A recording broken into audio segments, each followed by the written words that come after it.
एक गांव था विशालपुर। उस गांव में रामू काका नाम का एक आदमी रहता था। उसका एक छोटा सा ढाबा था।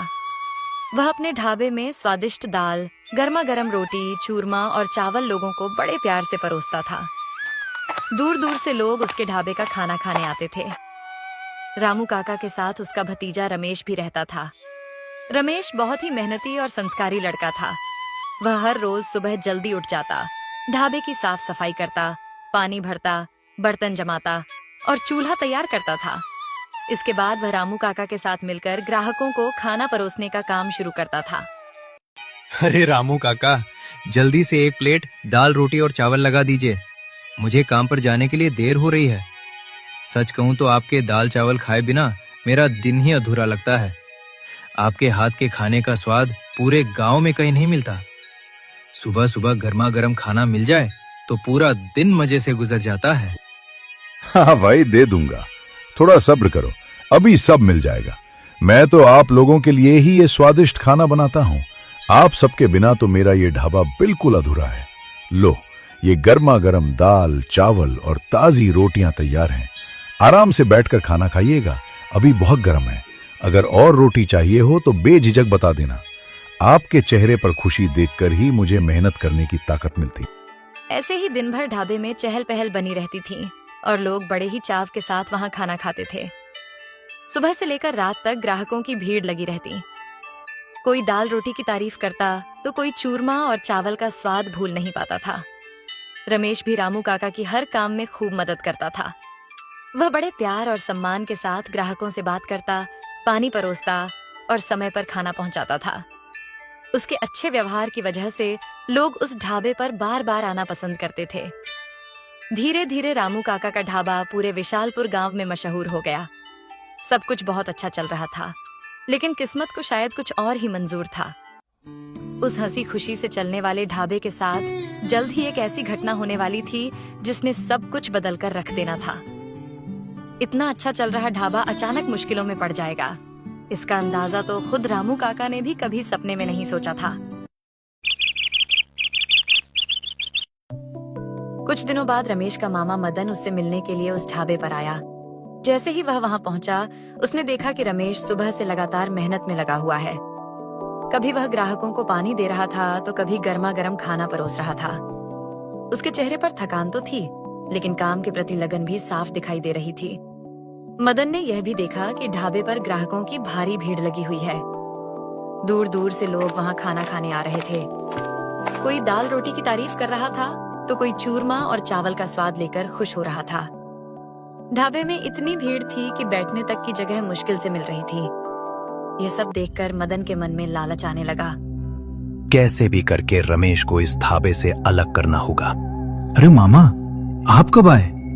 सब कुछ ठीक है ना घर में? और सब लोग कैसे हैं? हाँ, सब लोग ठीक हैं। उनको छोड़ो, पहले तुम अपनी बताओ। तुम ये क्या कर रहे हो? इतना सारा काम अकेले करते रहते हो। सुबह से रात तक बस मेहनत ही मेहनत करते दिखाई दे रहे हो। इतना काम करने के बदले तुम्हें कुछ अच्छा मिलता भी है या नहीं? आखिर कब तक ऐसे अकेले पूरे ढाबे की जिम्मेदारी उठाते रहोगे?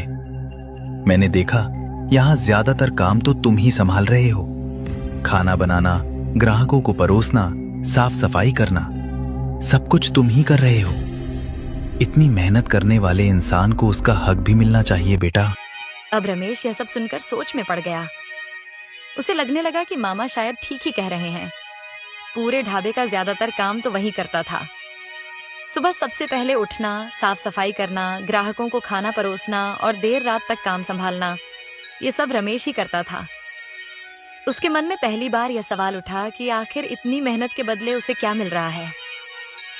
अब तक वह रामू काका को अपना परिवार मानकर बिना कुछ सोचे हर काम करता रहा था, लेकिन मदन की बातों ने उसके मन में शक और लालच के छोटे छोटे बीज बो दिए थे।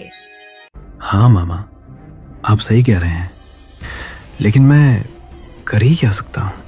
देखो रमेश, एक काम करो, इस ढाबे में काम करना छोड़ दो और अपना एक नया ढाबा शुरू करो। मैं तुम्हें सच कह रहा हूं, तुम्हारा ढाबा बहुत शानदार चलेगा। तुम मेहनती भी हो और लोगों से प्यार से बात करना भी जानते हो। मैंने खुद देखा है कि यहां आने वाले कई ग्राहक सिर्फ तुम्हारे व्यवहार की वजह से खुश होकर आते हैं। अगर तुम अपना ढाबा खोलोगे ना, तो लोग वहां भी जरूर आएंगे। देख लेना, कुछ ही महीनों में तुम बहुत अमीर हो जाओगे। हाँ मामा, मैं आज ही काका से बात करके इस ढाबे में काम करना छोड़ दूंगा। बहुत हो गया दूसरों के लिए दिन रात मेहनत करते करते। अब मुझे भी अपनी जिंदगी के बारे में सोचना होगा। रमेश रामू काका का इंतजार करने लगा। जैसे ही काका वहां आए, वह तुरंत उनसे कहने लगा, देखिए काका, मैं आज से इस ढाबे पर काम करने नहीं आऊंगा। मैंने फैसला कर लिया है कि अब मैं अपना नया ढाबा शुरू करूंगा। इसलिए आप अपने काम के लिए किसी और को देख लीजिए। रामू काका ने रमेश को समझाने की बहुत कोशिश की। उन्होंने उसे प्यार से बैठाकर कहा कि जल्दबाजी में कोई फैसला नहीं लेना चाहिए। रामू काका बार बार उसे समझाते रहे कि अपना काम शुरू करना आसान नहीं होता और बाहर की दुनिया उतनी सरल नहीं है जितनी दिखाई देती है। उन्होंने रमेश को यह भी याद दिलाया कि उन्होंने हमेशा उसे अपने बेटे की तरह रखा है और हर सुख दुख में उसका साथ दिया है। लेकिन रमेश ने उनकी एक भी बात ध्यान से नहीं सुनी। अब वह पूरी तरह अपने मामा मदन की बातों में आ चुका था। उसके मन में अमीर बनने और अपना बड़ा ढाबा खोलने का सपना बस गया था। लालच और बड़े सपनों ने उसके सोचने समझने की ताकत को धीरे धीरे कम कर दिया था। कुछ दिनों बाद रमेश ने अपना नया ढाबा शुरू कर दिया।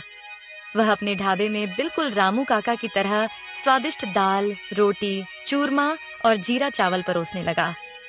उसने ढाबे को अच्छे से सजाया था ताकि लोग आकर्षित होकर वहां आए। पहले ही दिन उसके ढाबे पर अच्छी भीड़ जुटने लगी। गांव के जो लोग रमेश को पहले से जानते थे, वे उसे शुभकामनाएं देने और उसका खाना चखने आने लगे। कुछ लोग सिर्फ यह देखने के लिए भी आए कि रमेश ने नया ढाबा कैसा बनाया है। मैंने बहुत अच्छा किया जो मामा की बात मान ली, नहीं तो मैं जिंदगी भर ऐसे ही दूसरों के लिए काम करता रह जाता। अब देखो मेरे ढाबे पर कितने लोग आ रहे हैं। हर तरफ भीड़ ही भीड़ दिखाई दे रही है। लोग मेरे खाने की तारीफ कर रहे हैं और बार बार वापस भी आ रहे हैं। मेरा ढाबा बहुत अच्छा चल रहा है। अगर हर दिन ऐसे ही चलता रहा ना, तो देख लेना मैं बहुत जल्दी अमीर बन जाऊंगा। फिर पूरे गांव में मेरा ही नाम होगा। इधर रमेश अपने ढाबे की तारीफ सुनकर बहुत खुश हो रहा था और मनी मन अपनी पीठ थपथपा रहा था। लेकिन उधर रामू काका रमेश के चले जाने के बाद पूरी तरह टूट चुके थे। रमेश के बिना उनका ढाबा सूना पड़ गया था। अब वहां पहले जैसी रौनक और चहल पहल नहीं रही। धीरे धीरे रामू काका ने ढाबा बंद कर दिया। इस दुख की वजह से उनकी तबीयत भी खराब रहने लगी और वो काफी बीमार पड़ गए। रामू काका अक्सर अकेले बैठकर सोचते रहते थे कि उनका कोई बेटा नहीं है। उन्हें हमेशा लगता था कि उनके बाद रमेश ही इस ढाबे को संभालेगा और उनके नाम को आगे बढ़ाएगा। लेकिन रमेश ने उनकी एक भी बात नहीं सुनी और अपना अलग ढाबा खोल लिया। ये सोचकर रामू काका का दिल टूट जाता था। कुछ दिनों तक रमेश का ढाबा ठीक चलता रहा, लेकिन धीरे धीरे लोगों को उसके खाने में वो स्वाद नहीं मिलने लगा जो रामू काका के हाथ की दाल, रोटी और चूरमे में होता था। लोग कहते, खाना तो ठीक है, लेकिन रामू काका वाले स्वाद और प्यार की बात ही अलग थी। देखते ही देखते रमेश के ढाबे पर ग्राहकों की संख्या बहुत कम होने लगी। जो ढाबा पहले लोगों की भीड़ से भरा रहता था, वहां अब मुश्किल से 2 या 3 ग्राहक ही आने लगे। पूरे दिन मेहनत करने के बाद भी कमाई ना के बराबर हो रही थी। ये सब देखकर रमेश की चिंता बढ़ने लगी। अब उसे धीरे धीरे अपनी गलती का एहसास होने लगा था। उसे समझ आने लगा कि सिर्फ खाना बनाना ही काफी नहीं होता, उसमें प्यार, अपनापन और बड़ों का आशीर्वाद भी होना चाहिए। इसी बीच उसे पता चला कि रामू काका की तबीयत बहुत खराब है और उन्होंने अपना ढाबा भी बंद कर दिया है। ये सुनते ही रमेश के पैरों तले जमीन खिसक गई। उसे अपनी गलती पर बहुत पछतावा होने लगा। वो बिना देर किए तुरंत रामू काका के घर की ओर दौड़ पड़ा। वहां पहुंचते ही उसने देखा कि रामू काका कमजोर हालत में खाट पर लेटे हुए हैं। ये दृश्य देखकर रमेश की आंखों से आंसू निकल पड़े। वो रोते हुए रामू काका के पैरों के पास बैठ गया और उनसे कहने लगा, काका मुझे माफ कर दीजिए। मैंने आपको बहुत दुख दिया। आपने मुझे बहुत समझाने की कोशिश की, लेकिन मैंने आपकी एक भी बात नहीं मानी। मैं लालच और दूसरों की बातों में आ गया था। आज आपकी ये हालत देखकर मुझे अपनी गलती का एहसास हो रहा है। मेरे कारण ही आपको इतना दुख सहना पड़ा। अगर मैंने आपका साथ नहीं छोड़ा होता तो शायद आज सब कुछ पहले जैसा होता। काका, अब मुझे कोई दौलत या बड़ा आदमी बनने का सपना नहीं चाहिए। मुझे बस आपका प्यार और आशीर्वाद चाहिए। मैं फिर से आपके साथ इसी ढाबे में काम करूंगा और पहले की तरह पूरी मेहनत और ईमानदारी से आपका साथ दूंगा। बस एक बार मुझे माफ कर दीजिए काका। रामू काका रमेश को माफ कर देते हैं और उसके साथ मिलकर अपने ढाबे को फिर से शुरू करते हैं।